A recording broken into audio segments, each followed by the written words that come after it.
Everyone, వ్యామే స్వామి. వ్యామే స్వామి అంటే ఇలా పసుపు బట్టల మీద గుర్రం మీద వస్తాడనమాట. ఆయన ఒక సంవత్సరానికి ఒకసారి వస్తారు. ఊర్లోకి వచ్చినప్పుడు ఇంటి ముందుకు కూడా వస్తారు. ఇంటి ముందుకు వచ్చినప్పుడు ఇలా పసుపు రాసి బొట్టు పెట్టి మనం దండం పెట్టుకోవాలి.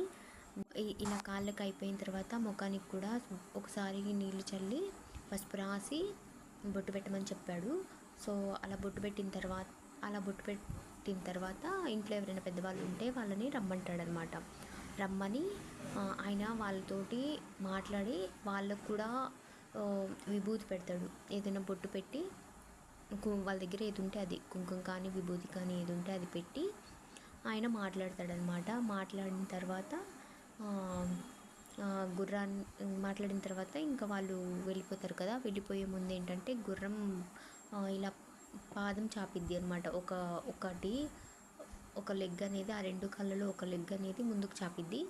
అలా ముందుకు చాపినప్పుడు ఏంటంటే మనం ఆశీర్వాదం తీసుకోవాలి. ఇంకా తీసుకున్న తర్వాత డబ్బులు ఇస్తారు. డబ్బులు ఇచ్చి ఇంకా వాళ్ళు వెళ్తూ ఉంటారు అన్నమాట. అలా అదనేది వ్యామే స్వామి అనేది, వ్యామే గుర్రం ఇంటి ముందుకు వచ్చింది అనేది ఆ సంవత్సరానికి ఒకటి ఇట్లా గుర్తుగా ఉంటుంది. సో ఇది నేను ఎప్పుడూ చూస్తూనే ఉంటాను. ఈసారి ఎందుకో వీడియో చేయాలనిపించింది, అందుకే చేశాను. ఇంకంతే, ఇంకా అలా ప్రతి ఇంటికి వెళ్తూ ఉంటుంది అన్నమాట.